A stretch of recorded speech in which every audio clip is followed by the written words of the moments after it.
So let's talk about this, because overall well-being happens to be a huge tenet of your work. I've never been properly taught how to meditate. I have some versions of what I think is meditating, how to quiet myself and sit. A lot of times that evolves through prayer, but sometimes I just need to just sit and just like nothing. Kind of walk us through how you define well-being and how to accomplish it through meditation.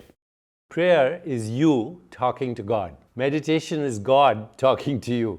Okay. So they're both. One is listening and the other is speaking. So prayer is you speaking and meditation is you listening. That's it. And you need both. So actually, for the sake of your audience, let's do a simple meditation right now. How's that? Okay, I'm with you. So why don't you sit as you are sitting comfortably?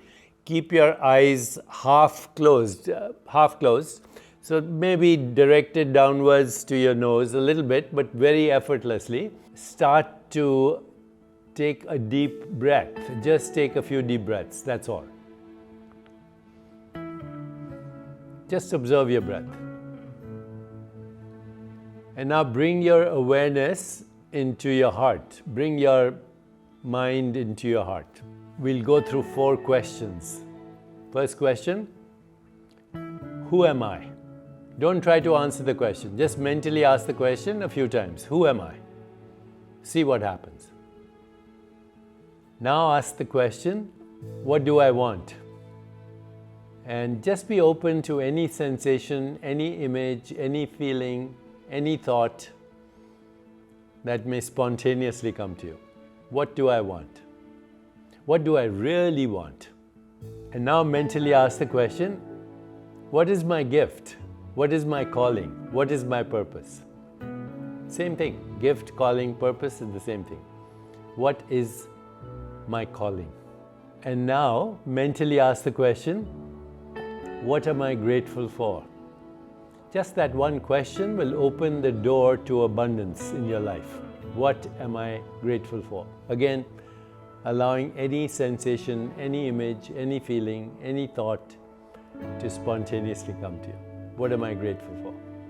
And now let those questions go and mentally repeat your name to yourself. I am Steve.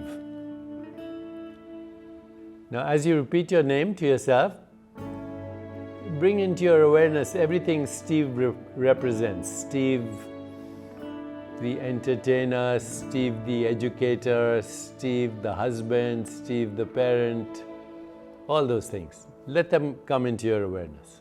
I am Steve. And now let go of this thought, I am Steve, and replace it with the thought, I am. No Steve attached to it. I am. And now replace the I am with the sound. It's the sound of existence. It's called a mantra, and the mantra is aham. Aham. Mentally, aham. It just means I exist, I am. As you repeat that, aham, you might get distracted, but then just come back gently to aham, mentally. And finally, let go of the mantra and just sit there in stillness. In stillness, invite God to be with you at all times and guide you. Now feel your body, feel the joy in your body as you even think that, and invite the presence of the divine. Feel your body joyful, your heart loving, your mind clear, and your spirit divine. Okay, now you can move a little bit and gently open your eyes. So this is a basic meditation. That was very interesting what you did.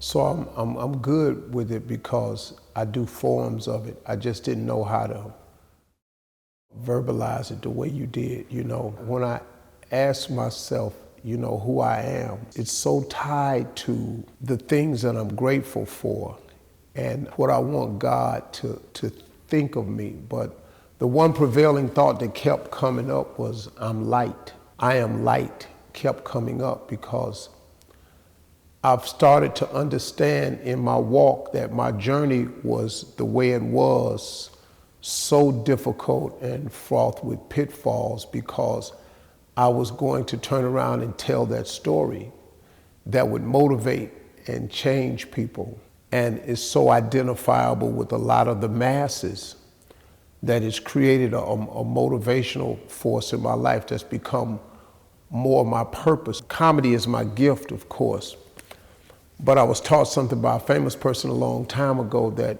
when God gives you the gift to make people laugh, that's an important laugh because when you can make people laugh, you have their undivided attention. And once you have people's undivided attention, you can tell them anything because everybody wants to laugh. But you have a huge responsibility with that in that after you have the ability to tell them anything, you got to be careful what you say. You can become very persuasive with your words. And so that's what I've been doing the past few years is measuring all of that out and walking in my purpose and understanding that all of the dark times that I had was for me to become a light. Because, you know, I can tell people how to get over because I've been under. I can tell you how to get up because I've been down. I can tell you how to win because I done lost. You used a very interesting sentence. You said, I am light, which is exactly what Jesus says. You are the light of the world. That's in the Bible, as you know. You are the light of the world. I am in you, you are in me, and I'm connected to the divine. You are the light of the world, and the light is your gift. You said something when I was doing this meditative process. You told me, you said that if your mind drifts, it's okay, just come back to the aham. What advice do you have for people who are new to meditating, who say that they aren't able to focus while meditating? They don't need to. You know, meditation is two strokes. The upward stroke, which is the mind wandering, and the downward stroke, which is the mantra, which is aham. So they both go together like a wave in the ocean. It rises, then it subsides. So the thoughts are the rising of the wave. The mantra aham is the subsiding. Once in a while, they cancel each other out. So when the thought and the mantra cancel each other out, there's total silence. That's when you feel the presence of God. So don't fight your thoughts, because fighting a thought is also a thought. I know you meditate daily. Yes. Does meditation have to be a daily ritual? And if so, why? As we grow, it becomes, if you're spiritually inclined. So I'm now 73, even though biologically I feel very young, but I'm going to be 74, and I think about my mortality. I think about death. I think about what happens afterwards. And so I actually do meditation every night on death, meditate into what is identity beyond Deepak Chopra, which is what we did just now. What is identity beyond Steve? Steve is a particular story, but I am is that story that the divine is taking on, right? So as I grow older, I'm asking myself, what exists beyond this world that we see? You know, do what feels natural. Even 10 minutes of sitting down quietly, watching your breath is enough. What is the basis of this body? What is the basis of this mind? And for me, that is a very special journey this time of my life. Okay, let me say this to you, Doc, and I ain't just saying this because you're on here. If you told me you were 74, I wouldn't even have believed you. Yeah, well, I'm chronologically 74. My biological age is about 35. I intend to keep reversing it for a while. Yeah, I'm at 36 right now. I'm 63, but I'm at 36. My mind is crystal clear. I'm spiritually connected. So That's it. I'm really, man, like I'm at the best I've ever been at 63. This is your time to live your absolute best life, and why not start by empowering yourself? All right, so here at Vault, we know that you want to do something great in the world, and we've created great content for you. So like, subscribe, post it, repost it, share it, you know, get your friends to sign up and join us here at Vault Empowers.